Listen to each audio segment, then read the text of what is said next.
Joe talks about Joe. And now, your host, Joe Slepsky. Hello again, everybody, and welcome back to Joe on Joe. It's me, your host, Joe Slepsky, and we're back this week for another episode of Joe on Joe Illustrated. We're talking G.I. Joe and the Transformers. That's important because later on there are some versus Transformers titles that come into play, but this is G.I. Joe and the Transformers from February of 1987. We're going to go into it in deep detail today, page by page, panel by panel, if needs so.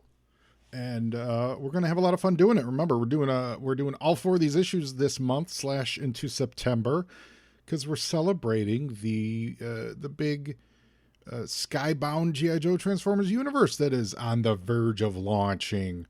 So I'm very excited for that. And remember, we're going to be getting back to you on Joe, but we need guests to fill the guest slot. So if you want to talk about G.I. Joe and anything that you especially love about G.I. Joe, why don't you reach out to me on social media at Facebook, Twitter, Instagram. That's Joe at Joe on Joe Pod, or you could send me an email to joeonjoepod@gmail.com and let me know what you want to discuss. Just like to clean up a little business from last week, I got an awesome email from listener Bradley Glenn. Bradley, you're awesome. Last week I talked about, I couldn't remember the show name Mythbusters. Apologies for that. Of course it was Mythbusters. And I talked about how when we were in college, we had this debate about whether or not Knight Rider could actually drive up the truck in Knight Rider, in the flag truck. And Bradley absolutely reached out to me and said they did cover this on Mythbusters. Now remember, I'm old. So we were having this discussion in like 1996. Mythbusters existed, but like the internet, there was YouTube, I don't think was a thing yet. So we couldn't find episodes. I remember we posted on a message board somewhere, and maybe they hadn't actually done this episode yet either.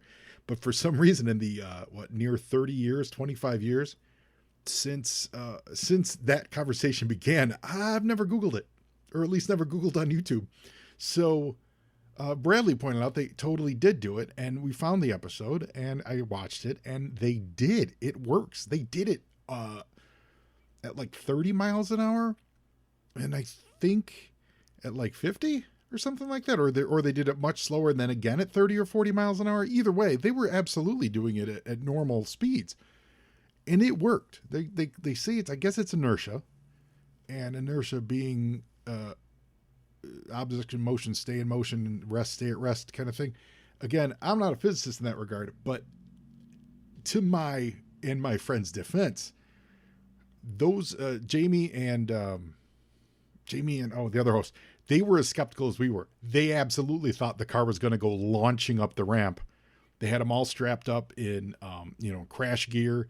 They were prepared for it to go poorly, and it didn't. Like the car pretty smoothly drove up. Now, I don't know if mechanically it worked or, like if it was screwed up anything in the joints. But again, like I said last week, that's not my concern. My concern was, how do you not just launch yourself up that ramp, because you're technically your wheels are spinning at whatever speed you're going. But they roughly explained it's something to do with the inertia and the difference, and because the truck's still moving and the car wants to start slowing down as soon as it's something, because they go off, they take their foot off the gas, I guess, and it just tends to slow it down or something. To be fair, I'm not exactly sure, but it worked. I saw it. Totally worked. That puts to rest a 27 year, is that right? 24, sure, 20, a long time conversation that we've been having. I can't wait to tell my friends about this, because I know they ain't listening. No, I'm just kidding. No, they're really not. But that was great. So Bradley, thank you so much for that. Like, for some reason, it was a huge blind spot. I didn't think to find the actual episode, which we did, and it was fantastic. So that was fun. And I guess I need to find another windmill to tilt at as far as childhood physics gone awry. So I hope you guys look it up. It's pretty neat, especially if you love Knight Rider. I certainly do. What else are we talking about? Oh, I know what we're talking about. We're talking about our wonderful sponsors, the Movies in a Meal podcast. In the beginning of time, the smallest organism gained sentience and thought to itself, I really need a good meal. Then, a bunch of other stuff happened, and finally the Lumiere brothers started showing movies in France. This was all the inspiration that fellow broadcasters Brad, Keith, and Ben needed to combine these two primal needs into the Movies in a Meal podcast. The Movies in a Meal is one of the most casual and relaxing film talk podcasts you could ever listen to. These three friends enjoy a good meal together while talking all about the movies. And not just reviews. They do favorite lists, comparison discussions, genre talks, anything and everything that you can think of. They've even broken their solemn promise inherent in the name and branched out into TV talk. So I love the variety of films they bring to the table. They cover new releases, classics, cult films, often in one episode. It's really a delight to listen to, and it has something for every movie fan out there to enjoy. So if you're looking to grow your podcast library, if you eat meals, and if you've ever seen a movie, then you should give Ben, Keith, and Brad a listen and subscribe to the Movies in a Meal podcast. They've been a great sponsor to this show. I love the Movies in a Meal podcast, and I'd like all of you to love them too. And there are some good movies out right now. I just saw Blue Beetle last week. I really enjoyed it. I have not been enjoying the slate of DC films for quite some time, and I thought Blue Beetle was solid. I thought it was really strong. It wasn't like groundbreaking in that, wow, I've never seen anything like this before sense, but the family dynamics were fabulous. I thought the script was smart. The characters, all the actors, everyone had a lot of fun doing it, and you could see that. It was a fun film. I think the weakest part, to be honest, was Susan Sarandon. It's like she kind of was in a different movie. She was playing she was a little too arch. She was a little too like cacklingly evil. But as a long time Blue Beetle guy, like really long time Blue Beetle guy, Ted Kord era, I loved it. I thought they did everyone justice, and we really enjoyed ourselves. So give Movies in a Meal a listen. I'm sure they're covering Blue Beetle. You were saying? Now, we are going to look at comic books that were on the shelf February 1987 with cover date of February 1987 that were on the shelf at the same time as G.I. Joe versus Transformers. Now, in reading this issue number 2, in reading this issue, and I'll talk about this a little more when we get into it itself, but it really references heavy continuity that's happening in these other issues. So it is important what's going on in the G.I. Joe and the Transformers universe at the time. So we're talking G.I. Joe issue number 56 is happening, but more importantly, we're talking about Transformers issues number 25 is on the stands this month. So that's really important as well. And they're also wrapping up the 3-part Transformers movie adaptation, which is really important because the Transformers movie was in the theaters this month that this comic book was on the stand. So that's really exciting too. So Marvel Comics, there we go. We have Transformers the movie number 3. We have Transformers itself number 25. Over in X Factor, it's one of the great Simonson covers of all time as far as Phoenix goes. It's that Jean Grey. It's Jean Grey as Dark Phoenix, then she's Jean Grey as Jean Grey, and then it's Maddie Pryor with Cyclops, running along the bottom. But that image of Jean Grey as the Dark Phoenix, that's been used quite a bit over the years in promotional stuff. When in regards to doing X-Men reprints and things like that. That's a classic image. A Simonson Dark Phoenix, so that's really good looking.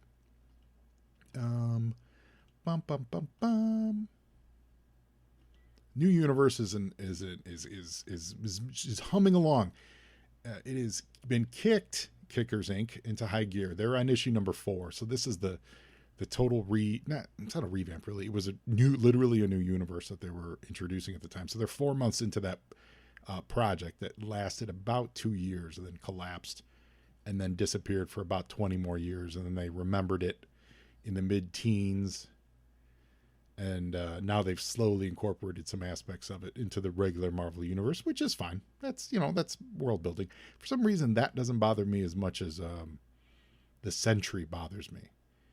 And I like the Sentry as a character as written, but I don't like him when he as a member of Marvel universe, if that makes any sense. Like I've enjoyed the Paul Jenkins written Sentry series. They're fun because he's a great writer, but there's something about that. He's such a Superman analog that I don't think he fits in any of the Avengers teams. It's kind of like when they use Hyperion on the Avengers. I don't like that either because they're just Superman analogs. I just don't think they work very well.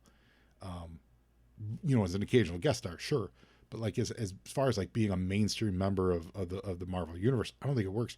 So I genuinely hope they don't introduce him into the MCU, which is I'm sure they will at one time. And I'm going to have that same feeling. Speaking of crossovers, so we have G.I. Joe and the Transformers 2. We also have Fantastic Four versus the X-Men. This was a fun miniseries that they dealt mostly with Franklin Richards and him being a mutant and his place with the X-Men or not. They touched on this 5 years ago. They kind of did a quasi sequel to this. I think it was early. No, it was couldn't be 5 years ago. It was early in the Krakoa era. They did a quasi sequel to this, and that was neat. I don't have very many good things to say about the Krakoa era of X-Men, but that was one of them. I like that they reached back and made a connection to this old miniseries. Yeah, that's kind of it for Marvel, because we've covered a lot of this way back when we did G.I. Joe number 55. You were saying? So now over at DC, let's take a look at what we have here. Let's look for some oddballs. Well, the biggest one, I know we absolutely covered this, was Batman 404. So that's Batman Year 1. So we absolutely covered that. The other one is Booster Gold 13. This is about halfway into his run. Booster Gold obviously ties in with Blue Beetle. It's Blue Beetle issue number 9. These two books at this point in time, they hadn't yet intertwined the characters. So they have like parallel printing schedules, or, like printing history would be the right word, where they both ran right about 24, 25 issues. I think Booster was 24, maybe Beetle was like 23 or 25, something like that. And they're very similar in eras that they were printing, but it wasn't until the Justice League that they became intertwined to be, blue and gold, like people like to refer to them as. I do too. I think they're great. And so because of that, and because most of that fun characterization came in the Justice League, Booster Gold and Blue Beetle, both those books kind of treated those characters differently. Booster Gold being run by Dan Jurgens, you could say it's his character. He definitely created it. The Giffen DeMatteis Justice League version was a little different. It was a little more lighthearted. Like, they didn't have to deal with some of the real human stuff. He could just be more of a cartoon caricature until a few years later when his series ended, and then they were able to do all the heavy lifting. And the same thing with Blue Beetle here is that he is treated more seriously in his own book and more of a caricature until these books get canceled in a year or so. 87, the Justice League didn't even start till 89, right? So when these books are done and out of the way, that's when the Justice League is able to use them and make them these kind of comical Rosencrantz and Guildenstern characters of the DC universe, which I love. It's very similar to the life cycle of Deadpool, where he was created, Fabian Nicieza and Rob Liefeld, they created him, and he was obviously a Deathstroke ripoff, but he was his own thing, whatever.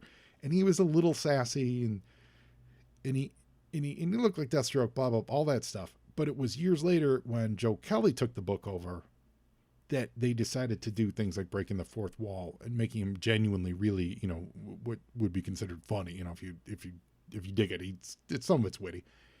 And that wackiness to it. That wackiness did not exist in the early eras of Deadpool. He was nuts. Like, they definitely leaned into this guy's crazy portion of his character. And that works, and that's to their credit. But the funny part of it, the part that people really resonated with, breaking the fourth wall, just generally being silly, that was not created by the creators. And so I feel like that's a little bit of the same theory comes into play with Beetle and Booster, where the things that people, for a long time, the things that people loved about those two did not come from their original DC incarnations. They came from their versions in the Justice League. And then years later, when you get to the New 52, they did a great job of melding those to make Booster a more viable current hero on his own. And then Ted's always been, when they did the New 52, that's when,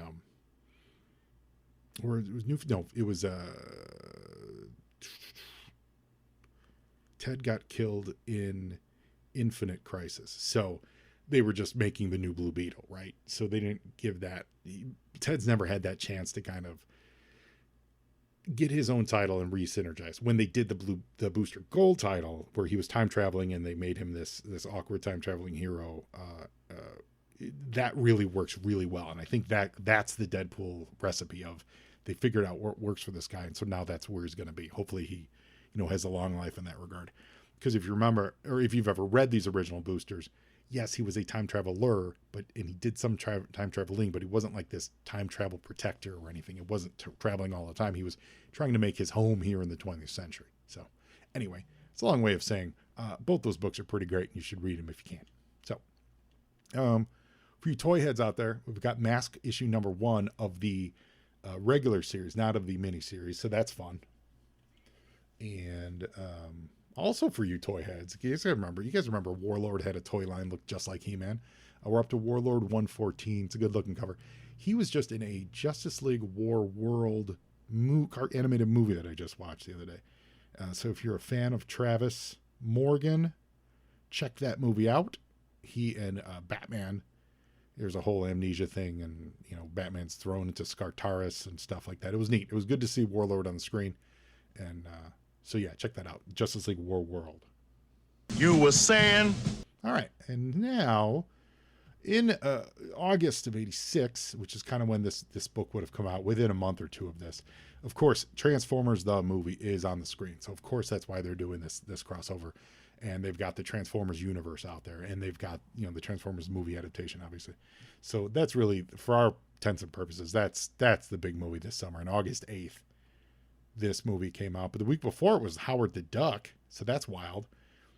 And also the week prior was Friday the 13th, Part 6. And then the following week, you get The Fly, the David Cronenberg The Fly movie. And you also get, the week after that, you get Stand By Me, the same day as Texas Chainsaw Massacre Part 2. So there's like a lot of strong B movies, in retrospect, that came out this month, I don't think any of them really count as Stand By Me. Obviously, that's more A-list. That's probably the biggest movie of this August. But, Chainsaw Massacre 2, that's got a, huge cult following, is a lot of fun and crazy. Manhunter by Michael Mann, that's great, but, it's never really blew the doors off. The Fly was a big hit, but that's still kind of cultish, body horror stuff. Transformers the movies, as much as we all love it, still it's controversial with a swear word and a murder early on. One Crazy Summer was out. That's obviously a B movie. Howard the Duck, notorious stinker. So it's weird. Like it's a good month for B movies. It's a good month for like cult films. That's what I'm saying here. So yeah, so that's it. Now, Mass is ready. So we're gonna get into G.I. Joe and the Transformers issue number 2. Again, I'm looking at it in the wonderful IDW trade paperback. Beautiful cover by Herb Trimpe. I completely forgot that they brought in Sergeant Slaughter into this mix. So on the cover, which the design of the cover I like a lot, and I'll tell you why in a sec. But on the cover there is a Joe. You can see like there's Mutt and looks like Crankcase and Beachhead. They're fighting rattlers, and then there's just a dude in a tank top with a funny hat. And I'm like, who is that guy? It's Sergeant Slaughter, but not remembering that they actually used him in this, which, he didn't get a ton of play back in the day, but this was one of the places he came to play. What I like about this cover is it does the trick that Trimpe did in last month's issue of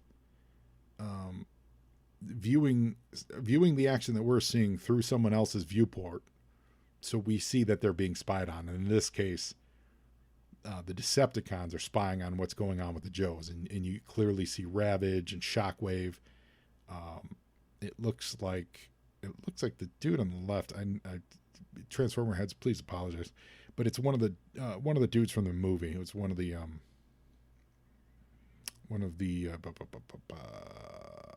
Planet Emissaries guys, and then it's probably Dirge in the front because Dirge is actually in the book, but it's clear that these robots are eyeing what's going on with G.I. Joe and the Transformers. And if you know what happens in the book, this is the action of Cobra attacking the luxury liner later on in the book. So it's a moment that happens, and it's a fun one. Yo! All right.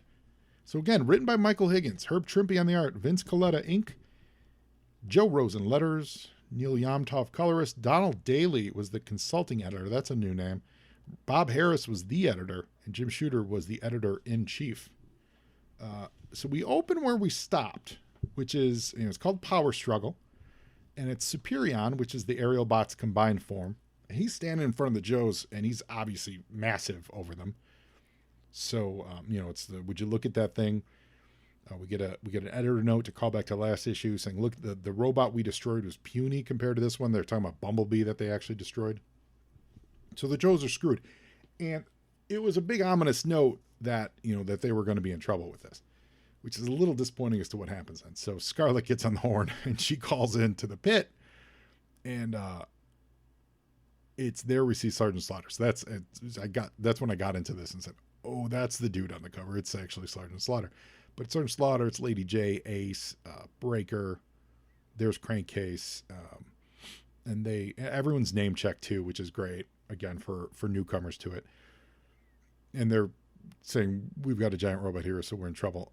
Hawk also gets a phone call that the base is again being attacked, this time, by a giant robot.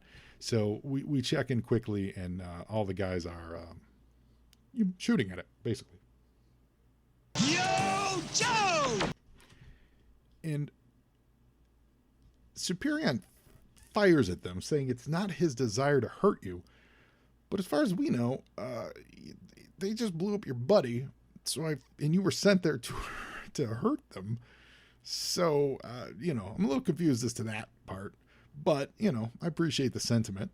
That feels like something, like an editorial note of like, maybe we show some reluctance to shoot at the humans. So Crankcase is right, because he says there's no way we can stand up to it, and then he promptly gets blowed up real good. It's actually it's a nice explosion that takes out a few people. Lady J hurts her arm. Crankcase gets taken out. General Hawk knows they're instantly outmanned and outgunned.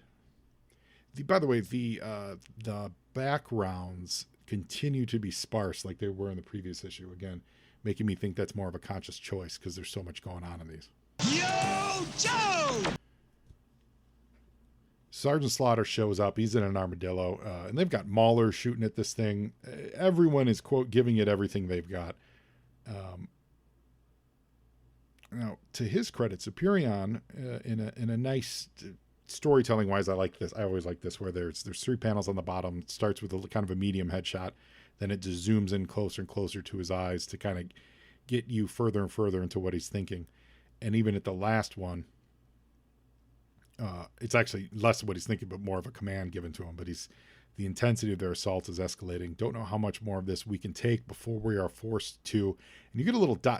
there, because we don't know what he's going to say, like murder these humans or, break off the attack. Like, which is weird, because then why was he sent there if he wasn't sent there to attack them? Was it just to pick up Bumblebee's remains? But as that happens, he gets a phone call, and it's Blaster at the Ark, which is, again, the Autobots' home base. And he's called back to the Ark at once. Yo, Joe! But this is where it ties into the ongoing continuity. Blaster says, which Blaster, by the way, was the portable radio. He says, our leader, Optimus Prime, has been assassinated. To which Superion screams, no.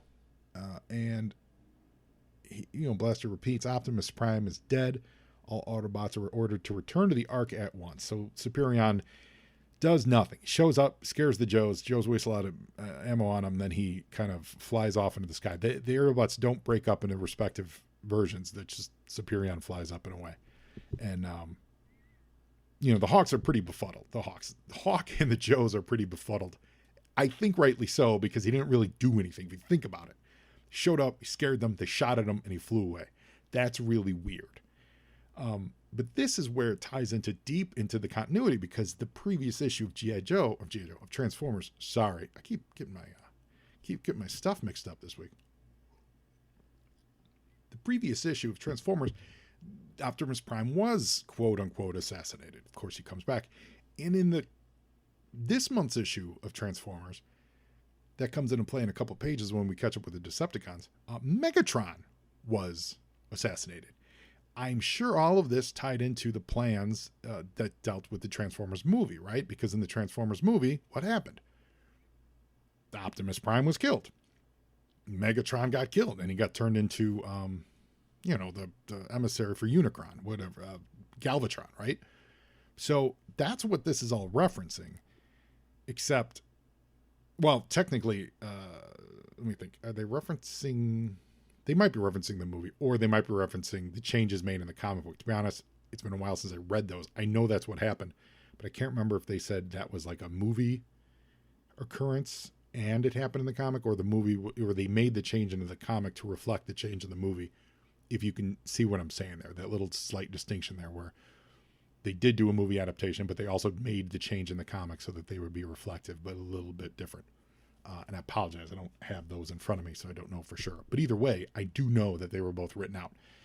So what that does here is I think it hurts this miniseries on its own, is a long way of saying it. Because you've set up Optimus and Megatron as the leaders of the respective teams of Autobots in the first issue, and now you go to this issue, Optimus is dead, but it didn't happen in this miniseries. And then when we check in with the Decepticons, Megatron's nowhere to be seen. Shockwave's running the show. And when we check in with Cobra, because in the G.I. Joe comic, remember it was right around this time that Cobra was thought dead, trapped beneath the rubble of a pit, right? So now Cobra Commander's now out of the picture. So Serpentor's running things. So there's this lack of continuity. So I feel, and they were all figuring this out on the fly, but they should have just picked a point in the stories and said, that's it. Here's a side story, regardless of what's happening that month in the book. While they were trying to, I get it when ongoing series try to be reflective of that, but this is like a mini series. This is like, you need to pick a point and branch off and just tell your story. Every month it shouldn't reflect what's going back on in the regular story. Does that make sense? I hope it does. Versus a regular ongoing series, for example, Avengers, every month could and should reflect what's going on in the ongoing Captain America series, because that's happening concurrently. But if Captain America came out with a miniseries, there should just be that version of Captain America fighting off one version of the bad guy, regardless of whether or not the bad guy got killed off 2 months later in Spider-Man, if that makes sense. Anyway, roundabout way to saying is a little confusing. Yo, Joe! So later at the pit, this might be the most action that Ace has ever gotten outside of a Sky Striker in the comic book. Because Ace in the mix, Mainframe's in the mix. Mainframe is checking out all the pieces to Bumblebee. He's like, this is it isn't just a vehicle crankcase, it's some sort of robot, just like that Superion guy. Sergeant Slaughter's in the mix. And he points out what we were saying. Like, it's crazy as it may sound, it just didn't seem like Superion's heart, or whatever that machine has, was ever in the battle. With power like that, I'm sure it could have easily killed all of us, and yet it didn't, right? So there's a mystery. They're trying to figure it out. Hawk says there must be an explanation. Let's get to the bottom of this. But Hawk's got places to be. Yo, Joe! Which brings us to the next part of this miniseries that is whack.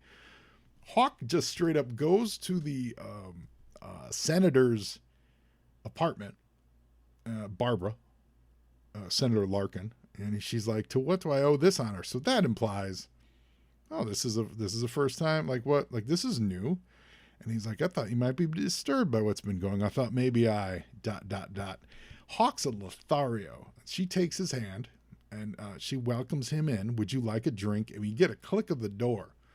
This is romance at its most graphic for a G.I. Joe comic book, ladies and gentlemen. We know Larry ignored this in the regular Joe series, and I think he's right to do it. Not because he can't have Hawk be in a romance. I think it's just because it's weird. Like, it's just, here's a senator that someone that Hawk's dealing with on a professional level that impacts the functionality of the Joe team, and within a couple panels, Hawk's making a move. A, that's not Hawk. B, Hawk wouldn't. I don't think Hawk would do that to imperil the status of the Joe team. You know, someone who has control over their funding and their, you know, like their general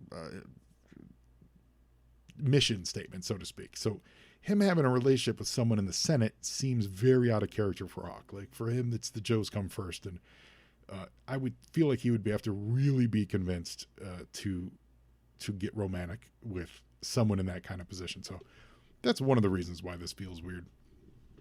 Also, G.I. Joe, G.I. Joe Transformers, they don't need this. You know, we got Duke and, well, in the cartoons Duke and Scarlet, but Scarlet and Snake Eyes and Flint and Lady J, and that's enough. Like it's never really needed in these books. Any hoots. So now we're going to check in on the evil Decepticons in their Florida Keys base. And so here's Megatron. And then he disappears by the end of the issue, right? Later on, I think they talk about Megatron being destroyed. I know I read it somewhere. So Megatron's here, and then Shockwave's calling the shots by the end of this issue. It's weird. He even talks about, like, Megatron stares at the view screen, but he doesn't know the significance of the images he watches, images of events he himself set in motion. Nonetheless, the Power Station Alpha will be theirs. So that's like, I think this was something going on in the series at the time where Megatron, I think he had his brain wiped or something like that. Something going on. And I apologize for not knowing the exact details of that, but it's weird. Like, just let one of them be in charge. Anyway, when you go to Cobra Island, then Cobra Commander is completely gone and Serpentor's in charge. Hold on, wait a minute. Yo, Joe! We flipped a page. So Serpentor's in charge. And so Destro and Mindbender and Serpentor and Baroness, they're having one of their great Cobra High Command moments. There's goblets and there's chicken and there's quail and there's all that stuff. Destro's disgusted because she's coming out of Serpentor. That's fun. That's a fun relationship.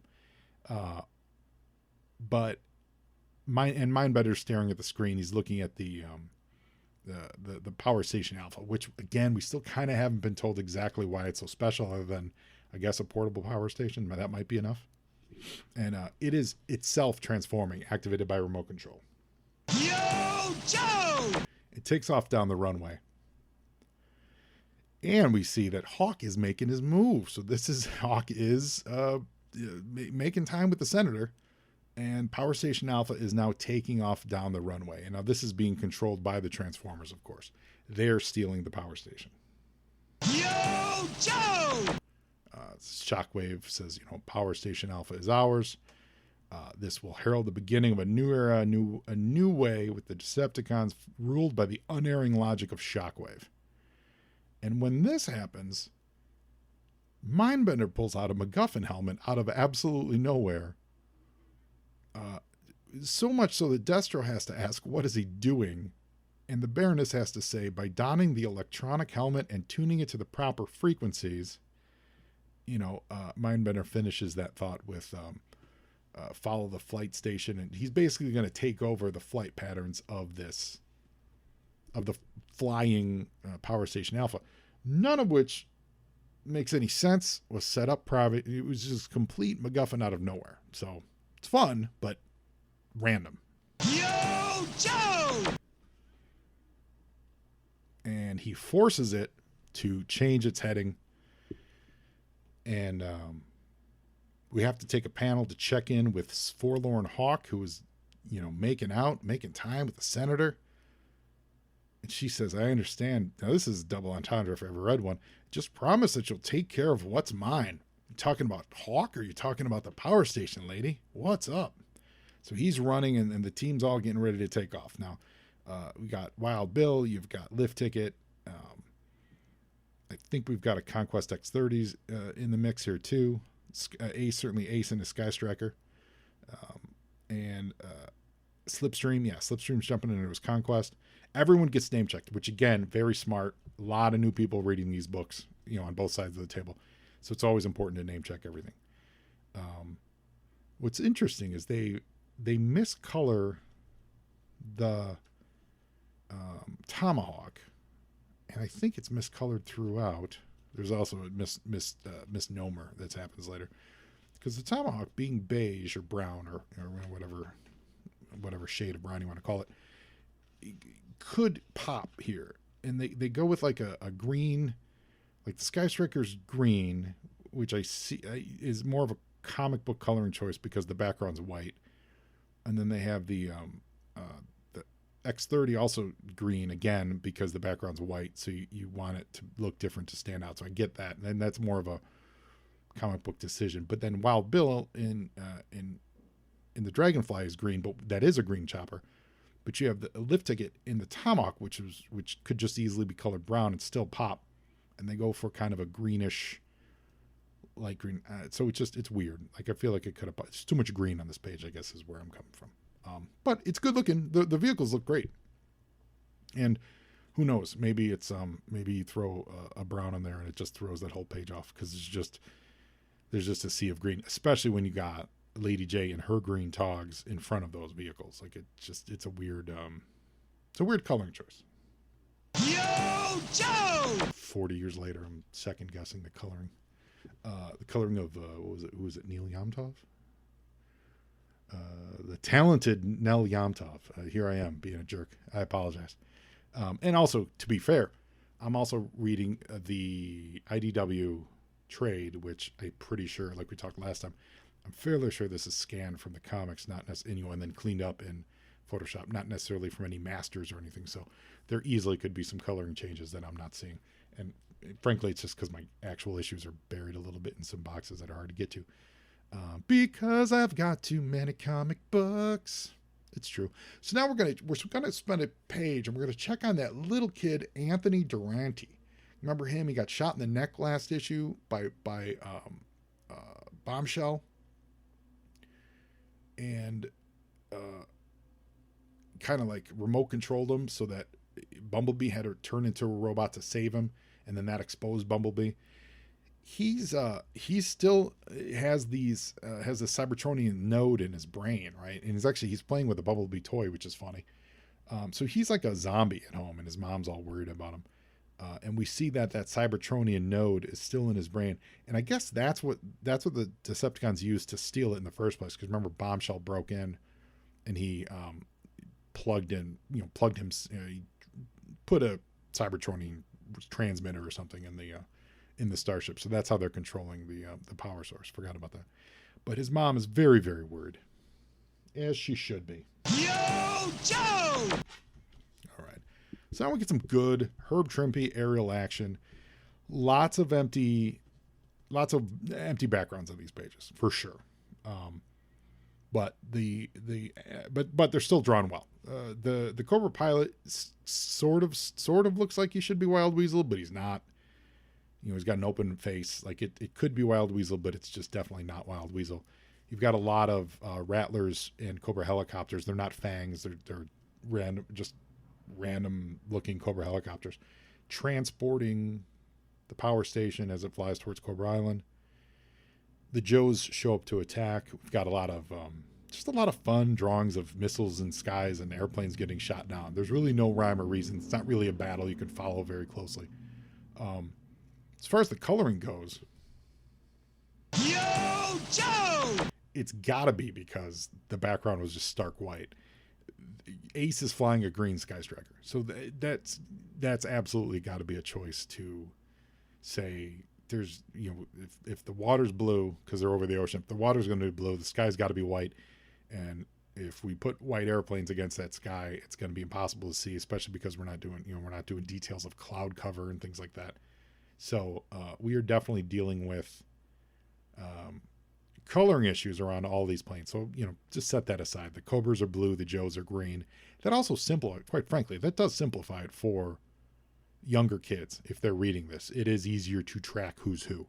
So, so I will say, while it may not be crazy accurate, and I think it does actually make a lot of sense for this. So look at me learning and changing minds as we go along. Now here's one thing though that doesn't work out very well. Is it's a nice panel in the middle. They kind of get a little corkscrew that Ace flies in and knocks down a Rattler out of the sky, and it is clearly Lift Ticket, who congratulates him and says, "It's about time I show you what I can do around here." But then it is clearly a Conquest X30 with Slipstream that shoots down the next Rattler, saying, I don't want to be undone. So that's just a miscommunication. I'm going to say Herb Trimpe knows who's who, and I don't know. Honestly, who knows? Who knows where the miscommunication came? But it certainly was, because that is not Slipstream saying that. That is absolutely Lift Ticket, who I was a big fan of. Yo, Joe! I also like Slipstream too. I don't want to, rain on his parade. He's pretty great too.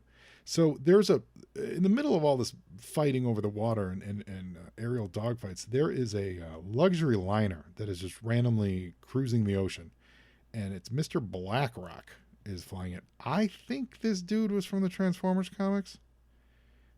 So it's one of those and they're not necessarily near Cobra Island, but they're not terribly far. They're on their way to Cobra Island, remember?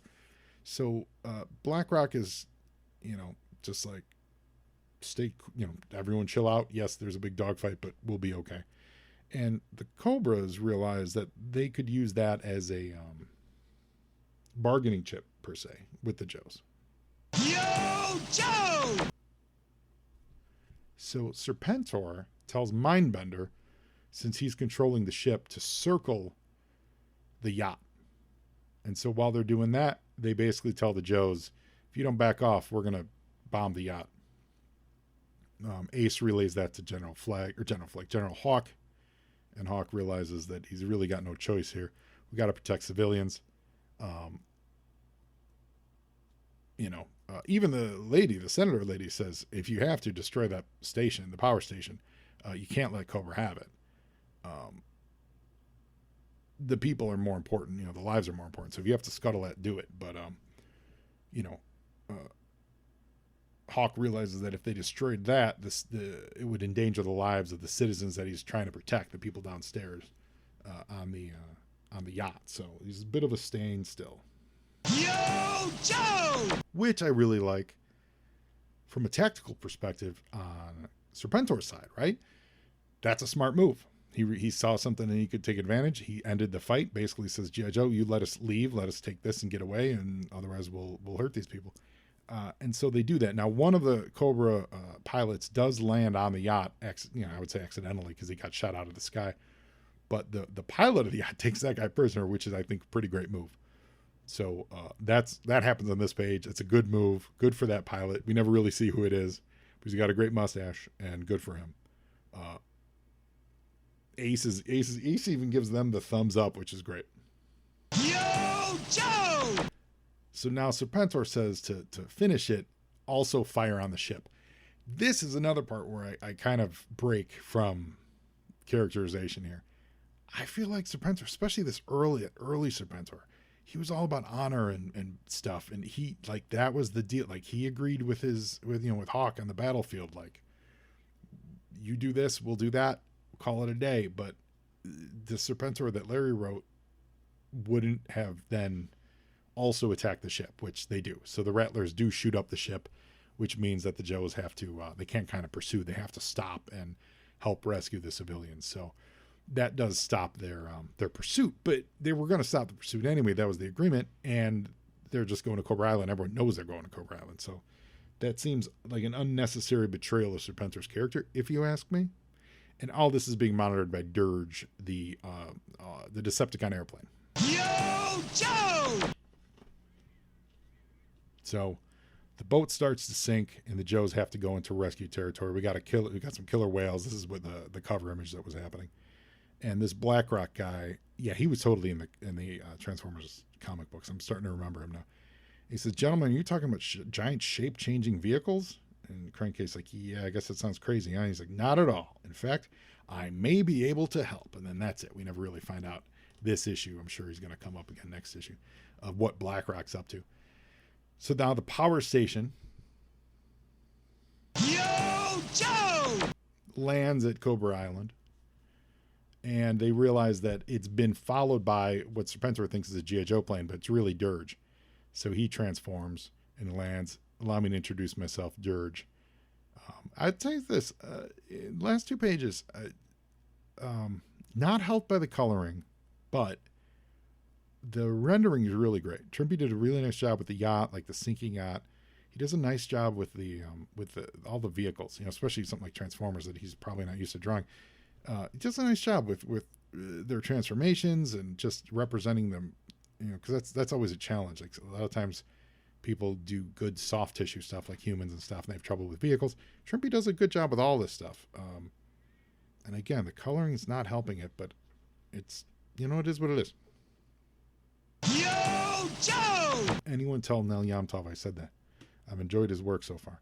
And here comes Bombshell. Bombshell, of course, from the last issue. So now Dr. Mindbender, he's always got something up his sleeve, or lack of sleeves for that matter. He has something in his arm, and this is where it breaks from G.I. Joe reality too. It's like a tracking bug, obviously. But like, where did this come from? What is it? It's drawn as just a speck, but like there's been zero explanation that Mindbender has some kind of weird tracking thing that can just randomly fly up and do it.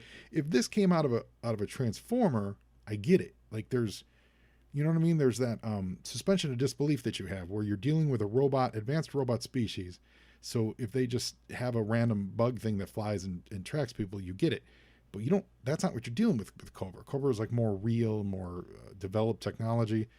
So what is this? It's just a plot device because they need to somehow track where the Decepticons are going and coming and spy on them and things like that. So it's just a little Deus Ex fly on the wall, I guess. Deus Ex Mindbender. Yo, Joe! Now back to that little kid and his mom. They go to Dr. Durante. So there's a lot of Italians here. And Dr. Durante says, your son's got but some things, so they must have given him an MRI, right? Or a CAT scan. As you can see, there's something been placed into his brain. So we're spending a lot of time with this kid. So there better be a good payoff. It's been a while since I've read this. So I don't remember what the payoff is. So spoilers, I don't know. But the doctor is like, your kid's got a metal thing in his brain, and that's what's ruining him. And because he's like in a zombie state, he's kind of vegetative, and your kid's gonna die. That's what she says, or that's what the doctor says. So the mom's properly chuffed, as she should be. Her son has a transformer in his brain. Yo, Joe! And here we go, Dr. Mindbender. So he's using that tracking device, and he's just quoted just a few frequencies, and homing in on the tiny device he planted on Dirge, he can monitor the conversations of these mechanical man things. And now, so he's spying on them, and it's Shockwave talking, and so now or Megatron rather, he's out of the picture now. So Shockwave's ruling things, and that ties into the regular series. So again, I wish they would have just picked a point and rolled with it. But we see that Shockwave is they're going to work on a few adjustments in Alpha, and we're going to send it to do its bidding to do their bidding. They'll choose strategic positions around this planet and cause disturbances in geothermal levels of natural fault lines. We're going to drain this planet, utilize the resources. This whole world would become a giant energy source. It's a vast molten core used to repower Cybertron. So that's their plan. So that makes sense. Now I know, so now 2 issues in, we kind of know what the bad guy prerogative is and how it can be used that way. I wish we had gotten some semblance of that in the first issue so that we knew kind of what the stakes were and why this was such an important MacGuffin. But Mindbender seems to be the only person that knows this. And is he going to do anything about it? Does Mindbender even care? He's a bad guy. He's Dr. Mindbender. He don't wear a shirt. He don't care. He don't care a whit. Anyway, so that's it for G.I. Joe and the Transformers #2. A lot of fun. A lot of MacGuffin-y, a lot of off-character stuff here. I hope that settles down the next issue, But again, I do think we're seeing why it was ignored continuity-wise and kind of written off, from a continuity perspective by Larry, of course. Obviously, he didn't write it, but there's just stuff that happens in there that's just weird, and it's okay to ignore it. But it is a lot of fun. And, you're a kid. You're a 12-year-old kid at the time. I remember getting this. I think I want to talk about this. I remember getting this in Fort Wayne, Indiana. I did not know this was a thing, and I was visiting my cousins, and we went to a comic book shop there, and I saw these, and I was like, they crossed over, and I lost my mind. And we went to every comic shop in the area for me to get all 4 issues that summer, and it was awesome. I really loved it. So Good for them. Hope you all enjoyed the show, and we'll see you next week for G.I. Joe and the Transformers number 3. Now you Joe, and Joeing is half the battle.